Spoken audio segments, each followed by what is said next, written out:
हिमाचल प्रदेश की ऊंची पहाड़ियों के बीच बसा एक छोटा सा गांव था, घनेरू। देवदार के घने जंगल, ठंडी हवाएं और दूर बहती ब्यास नदी की आवाज इस गांव को दिन में स्वर्ग जैसा बनाती थी। लेकिन रात होते ही यह जगह किसी और दुनिया जैसी लगने लगती थी। गांव के लोग कहते थे कि जंगल के उस पार पुरानी लकड़ी की एक छोटी सी झोपड़ी है, जहां वर्षों पहले एक चरवाहा रहस्यमय तरीके से गायब हो गया था। उसके बाद से जो भी रात में उस रास्ते गया, वह कभी वापस नहीं लौटा।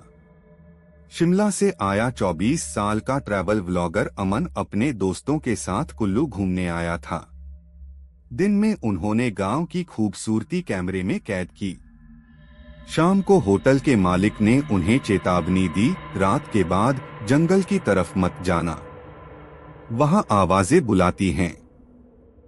दोस्त हंस पड़े, भाई कंटेंट मिल जाएगा, रात में शूट करेंगे, अमन बोला।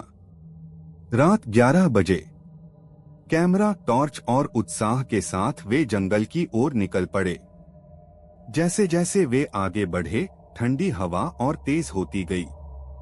देवदार के पेड़ों से गुजरती हवा की आवाज ऊ, जैसे कोई दूर से रो रहा हो। अचानक उनके मोबाइल नेटवर्क गायब हो गए।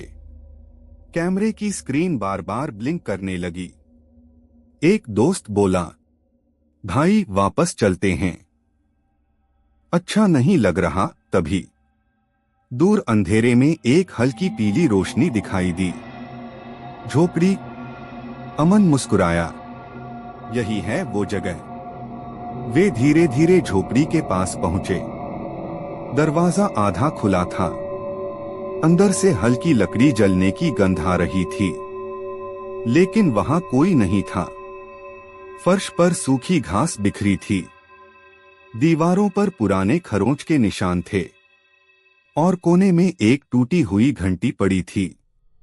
तभी घंटी अपने आप हिलने लगी। टन टन, सब जम गए। हवा बंद थी, कोई नहीं हिल रहा था। घंटी फिर बजी, टन टन टन, और अचानक झोपड़ी के बाहर से बकरियों के मिमियाने की आवाज आने लगी। मैं मैं मैं अमन ने टॉर्च बाहर घुमाई। वहां कुछ नहीं था, लेकिन बर्फ पर ताजे खुरों के निशान बनते जा रहे थे, जैसे कोई अदृश्य झुंड उनके चारों तरफ घूम रहा हो। दोस्त घबरा गए, अमन, ये सही नहीं है। तभी झोपड़ी के पीछे से एक भारी कदमों की आवाज आई। धप धप धप, और एक गहरी टूटी हुई आवाज जंगल में गूंजी। मेरी बकरियां किसने देखी? अमन का गला सूख गया। उसने धीरे धीरे पीछे मुड़कर देखा। देवदार के पेड़ों के बीच एक लंबा काला साया खड़ा था। उसके कंधे झुके हुए थे, हाथ में लकड़ी की छड़ी, और आंखें अंधेरे में चमक रही थीं। अचानक टॉर्च बंद हो गई और चारों तरफ घना अंधेरा छा गया। तभी वह आवाज उनके ठीक पीछे से आई। रात हो गई है, अब कोई वापस नहीं जाता। अंधेरा इतना घना था कि हाथ आगे करने पर भी दिखाई नहीं दे रहा था। अमन ने घबराकर टॉर्च थपथपाई, लेकिन वह जलने का नाम नहीं ले रही थी। चारों तरफ सिर्फ ठंडी हवा और बकरियों की धीमी मिमियाने की आवाज गूंज रही थी। मैं मैं मैं, लेकिन अब यह आवाज दूर से नहीं, उनके बिल्कुल पास से आ रही थी। अचानक अमन के दोस्त रोहित ने चीख मार दी, मेरे पैर को किसने छुआ?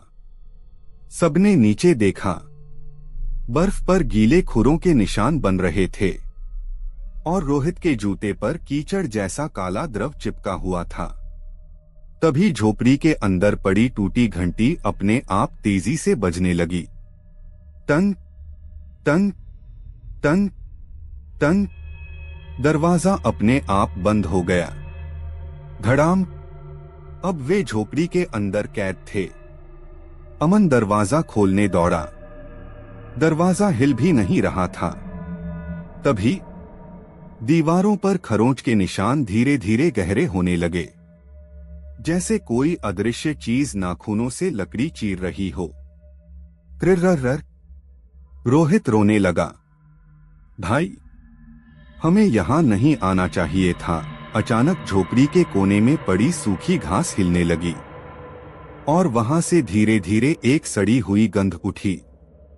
अमन ने कांपते हाथों से कैमरा ऑन किया। कैमरे की स्क्रीन पर कुछ दिखाई दे रहा था, एक धुंधली आकृति, लेकिन उनकी आंखों से कुछ नहीं दिख रहा था। स्क्रीन में वह आकृति धीरे धीरे साफ हुई। एक चरवाहा, फटा ऊनी कोट, टूटी टोपी, चेहरा आधा सड़ा हुआ और आंखों की जगह काले गड्ढे। अमन का हाथ कांप गया। उसने कैमरा नीचे किया, कुछ भी नहीं था। फिर कैमरे में देखा, वह आकृति अब उनके बिल्कुल पीछे खड़ी थी। अचानक रोहित हवा में ऊपर उठ गया, जैसे किसी ने उसकी गर्दन पकड़ ली हो। उसके पैरों के नीचे बर्फ उड़ने लगी। उसके गले से टूटी आवाज निकली, बचाओ। अमन और करण उसे पकड़ने दौड़े, लेकिन रोहित अचानक जमीन पर गिर पड़ा। वह बेहोश था। झोपड़ी के बाहर से फिर वही भारी आवाज आई, मेरी बकरियां वापस करो। और इस बार झोपड़ी की दीवारों के बीच से काले हाथ अंदर आने लगे, लंबे, सड़े हुए, कीचड़ से भरे हाथ। करण चीख पड़ा। अमन ने दरवाजे पर जोर से लात मारी। दरवाजा अचानक खुल गया। तीनों बाहर भागे, लेकिन बाहर का दृश्य देखकर उनके पैर जम गए। पूरा जंगल धुंध से ढका था और धुंध के अंदर सैकड़ों बकरियों की लाल चमकती आंखें दिखाई दे रही थीं और उनके बीच खड़ा था वही चरवाहा। अब वह और पास आ गया था। उसके होंठ फटे हुए थे और वह मुस्कुराया, अब तुम मेरी बकरियां बनोगे। रोहित अचानक उठकर खड़ा हो गया। उसकी आंखें पूरी काली हो चुकी थीं और वह धीमी आवाज में बोला, हमें यहीं रहना होगा। अमन डर के मारे पीछे हट गया। तभी दूर मंदिर की घंटी बजने की आवाज आई। तनननन। चरवाहा अचानक रुक गया। धुंध पीछे हटने लगी, लेकिन रोहित वहीं खड़ा रहा और धीरे धीरे वह अंधेरे की तरफ चलने लगा।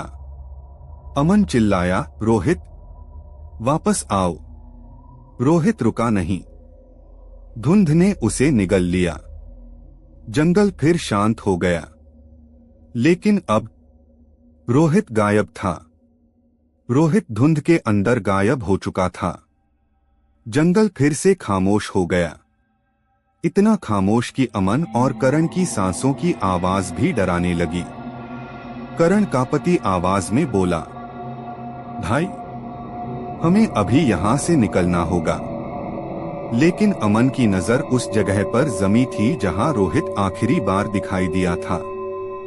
बर्फ पर पैरों के निशान थे, जो धीरे धीरे जंगल की गहराई की ओर जा रहे थे।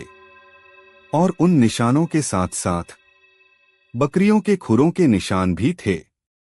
दूर कहीं से फिर वही आवाज गूंजी, मेरी बकरियां। दोनों ने डरते हुए एक दूसरे को देखा।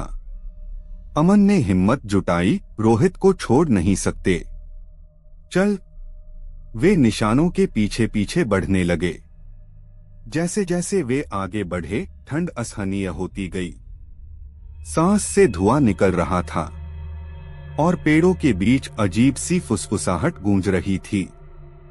कुछ दूर जाने पर उन्हें एक खुला मैदान दिखाई दिया। बीच में पत्थरों से घिरा एक पुराना घेरा था और उसके अंदर खड़ा था रोहित। वह बिल्कुल स्थिर खड़ा था। उसके चारों तरफ बकरियां घूम रही थीं, लेकिन वे सामान्य बकरियां नहीं थीं। उनकी आंखें लाल थीं, मुंह से धुआं निकल रहा था और उनके पैरों के नीचे बर्फ काली पड़ती जा रही थी। अचानक रोहित ने सिर उठाया। उसकी आंखें अब भी काली थीं और उसके मुंह से दो आवाजें एक साथ निकली, अब यह हमारा है। करण पीछे हट गया। भाई, ये रोहित नहीं है। तभी पत्थरों के घेरे के पीछे से चरवाहा बाहर आया। अब वह पहले से कहीं ज्यादा भयावह लग रहा था। उसका शरीर टेढ़ा मेढ़ा, हड्डियां बाहर निकली हुई और उसके पैरों के नीचे बर्फ पिघलती जा रही थी। उसने अपनी छड़ी जमीन पर पटकी। धप, और बकरियां एक साथ मिमियाने लगीं। में अमन के कान सुन्न पड़ गए। चरवाहा बोला, जो रात में मेरे जंगल में आता है वह कभी लौटकर नहीं जाता। अमन को अचानक होटल मालिक की बात याद आई। मंदिर की घंटी बजे तो वहीं रुक जाना।